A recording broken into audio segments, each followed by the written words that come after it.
এখন রাষ্ট্রের চাবিকাঠি হাতে নেওয়ার মতো এই সুযোগ যেন আমরা হেলায় না হারাই। হ্যাঁ না ভোট হইলে আমাদের রাষ্ট্র কাঠামোর মধ্যে একটা আমূল পরিবর্তন আসবে। শুধু ভোট দেয়া, নেতা সংসদ সদস্য নির্বাচন করা না, রাষ্ট্রের চরিত্র পরিবর্তন করে দেয়া।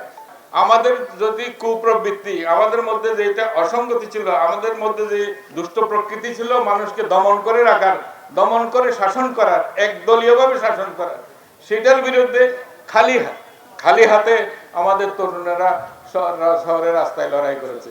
বাপের বন্দুকের সামনে ছেলে বুক পেতে দিয়েছে। এটা সেই ধরনের একটা লড়াই। পৃথিবীর খুব কম জাতিগোষ্ঠী আছে এই ধরনের লড়াই করে এই পর্যায়ে আসা। তো সেটাকে আমরা নিরঙ্কুশ করতে চাচ্ছি এই যে গণভোটে হ্যাঁ এবং না ভোট দিয়ে।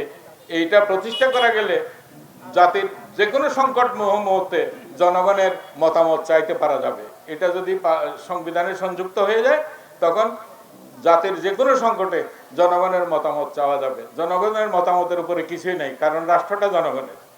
রাষ্ট্রটা ওই সংবিধানে আমরা ভোট দিয়ে যে সমস্ত সংসদদের বানাবো, সংসদের না, এটা আমাদের। আমরা ভোট দিছি বলেই তিনি সংসদ সদস্য হয়েছেন। ঠিক একইভাবে আমরা যদি রাষ্ট্রের কোনো বিষয়ে যদি হ্যাঁ এবং না আমরা মতামত দিই, আমাদের মতামতটাই চূড়ান্ত। এটা এই জন্যই বলা হয়েছে রাষ্ট্রের চাবিকাঠি আমাদের হাতে। এখন রাষ্ট্রের চাবিকাঠি হাতে নেওয়ার মতো এই সুযোগ যেন আমরা হেলায় না হারাই।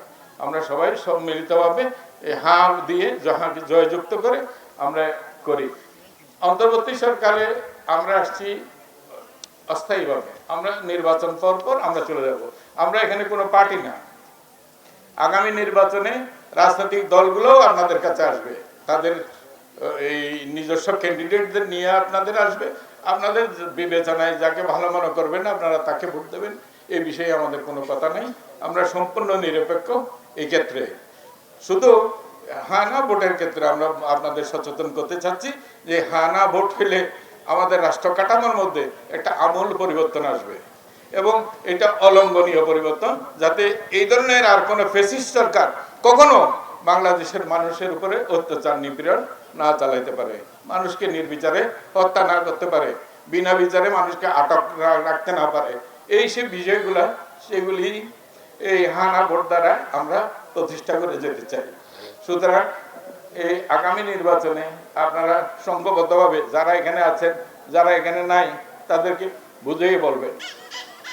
অনেকেই আছে যারা জীবনে প্রথমবারের মতো ভোট দিচ্ছে।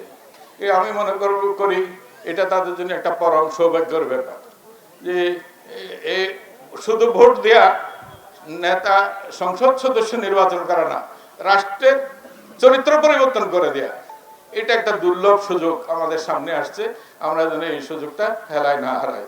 আপনাদেরকে কষ্ট দিতাম, এই প্রখর রোদের মধ্যে আপনারা বসে আছেন, আমার নিজেরই কষ্ট লাগছে, কিন্তু দূর দূরান্ত থেকে আমাকে আসতে হয়েছে।